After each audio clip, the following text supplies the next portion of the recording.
आज हम neuro embryology और malformation congenital malformations पढ़ेंगे। तो यहाँ पे थर्ड वीक ऑफ डेवलपमेंट की डायग्राम है जिसमें एक्टोडर्म, मीज़ोडर्म और एंडोडर्म डिफरेंशिएटेड मौजूद है। ये 3 जर्म लेयर्स हैं। अब यहाँ पे बीच में नोटोकॉर्ड है। अब नोटोकॉर्ड किस तरह बनता है कि इससे पहले जब डेवलपमेंट हो रही होती है तो वो एपीब्लास्ट सेल्स होते हैं ऊपर की तरफ ना, इसमें मेरे प्रिमिटिव स्ट्रीक बनती है, उससे सेल्स माइग्रेट करते हैं डाउनवर्ड। वो जब सेल्स डाउनवर्ड माइग्रेट कर रहे होते हैं तो वो एक्टोडर्म भी बना लेता है, मीज़ोडर्म भी बना लेता है, एंडोडर्म भी बना लेता है और साथ ही साथ नोटोकॉर्ड बना लेता है। नोटोकॉर्ड क्या होता है कि ये एक सिग्नलिंग पाथवे प्रोड्यूस करता है जो उसके ऊपर वाला जो एक्टोडर्म होता है उसको डिफ्रेंशिएट कर लेता है into neuro ectoderm. Neuro ectoderm पे न्यूरल प्लेट और न्यूरल क्रस्ट सेल्स में डिफ्रेंशिएट हो जाता है। तो इसमें क्या होता है कि जब डेवलपमेंट और ज़्यादा प्रोग्रेस कर रही होती है तो ये न्यूरल प्लेट जो होती है इसकी फोल्डिंग स्टार्ट हो जाती है, तो न्यूरल फोल्ड्स बनते हैं। फिर ये न्यूरल फोल्ड्स जो होते हैं ना वो आपस में बंद हो जाते हैं और न्यूरल ट्यूब बना लेते हैं, और न्यूरल क्रस्ट सेल्स भी इस एक्टोडर्म से अलग हो जाते हैं। तो न्यूरल क्रस्ट सेल्स हो गए और न्यूरल ट्यूब हो गया और पीछे क्या हो गया, नोटोकॉर्ड हो गया। अब नोटोकॉर्ड का फेट क्या है कि ये न्यूक्लियस परपोजेज ऑफ इंटरवर्टेब्रल डिस्क बनाता है, मतलब दो वर्टेब्रा के दरमियान जो डिस्क होती है। ठीक है, अभी यहाँ पे साथ ही मैं एनाटमी बता देती हूँ वर्टेब्रा की। तो पीछे स्पाइनस प्रोसेस है और लेटरली जो है वो ट्रांसवर्स प्रोसेसेस होते हैं, और बीच में जो होती है ये वर्टेब्रल बॉडी होती है। वर्टेब्रल बॉडी जो होते हैं वो ट्रांसवर्स प्रोसेस से पेडिकल के थ्रू जो है वो कनेक्टेड होती है। सही। अच्छा, अब ये तो बता दिया कि नोटोकॉर्ड का क्या हमारे पास फेट होता है ना। अब ये न्यूरल ट्यूब हम आते हैं ना, कि अगर हम न्यूरल ट्यूब को देखें ना तो इसमें दो तरह के पोर्स होते हैं, एक एंटीरियर पोर होता है, एक पोस्टीरियर पोर होता है, और न्यूरल ट्यूब बीच में से खाली होती है, इसमें एक लुमेन होता है। ये साइड व्यू है हमारे पास, और एक जो है ये सामने से अगर हम देखें ना, ये सामने से हम देखें न्यूरल ट्यूब को, तो लूमेन और इसके बीच में ये जो स्पेस है उसमें असल में सेल्स होते हैं। कौन से होते हैं? सूडो सर्टिफाइड एपिथेलियल सेल्स होते हैं। जब हमारे पास प्रोग्रेस हो रही होती है डेवलपमेंट, तो ये सेल्स जो होते हैं वो अपने आप को अरेंज कर देते हैं।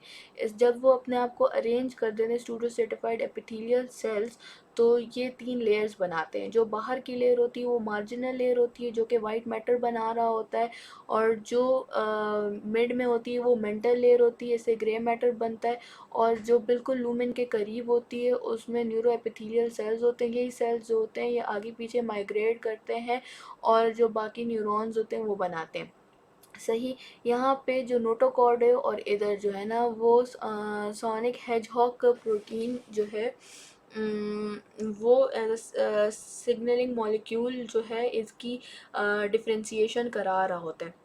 तो अब क्या होता है ना कि ये जो न्यूरो एपिथेलियल लेयर है ना, तो यहाँ पे ये डिफ्रेंशिएट कर रहे होते हैं ना, और इसी तरह यहाँ पे ये बल्जेस प्रोड्यूस करते हैं। ठीक है ना, दो पीछे की तरफ होते हैं जिसको हम एलर प्लेट कहते हैं।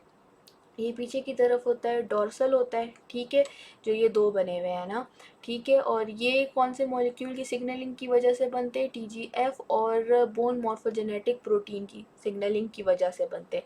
और दो सामने की तरफ भी बल्जेस बनते हैं, ठीक है ना, जो वेंट्रल बल्जेस होते हैं। ठीक है, और ये इसमें जो है ये मोटर पाथवेज पास हो रहे होते हैं, और ये किसकी सिग्नलिंग के थ्रू बनते हैं? ये सोनिक हेजहॉग प्रोटीन जो है इसकी सिग्नलिंग के थ्रू बनते हैं। ये दोनों जो है ये न्यूरोब्लास्ट सेल्स जो हैं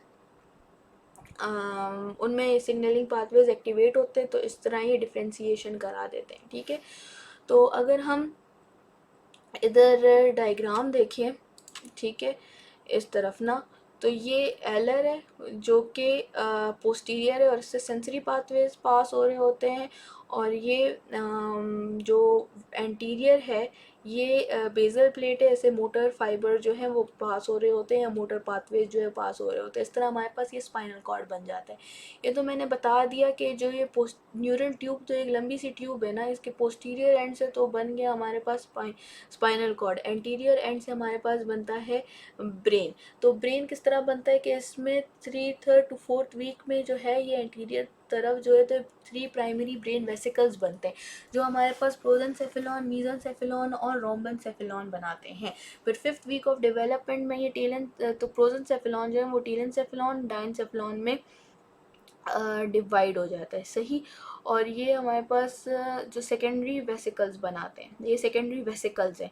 अब टेलेनसेफेलॉन से क्या बनता है, सेरेब्रम बनता है, और डाइनसेफेलॉन से हमारे पास हाइपोथैलेमस, थैलेमस और एपिथैलेमस बनता है। अब मीजेंसेफेलॉन हमारे पास मिड ब्रेन बनाता है, और रोम्बेनसेफेलॉन फिर मजीद 2 सेकेंडरी वेसिकल्स में कन्वर्ट होता है, मेटेनसेफेलॉन और माइलिनसेफेलॉन, ठीक है।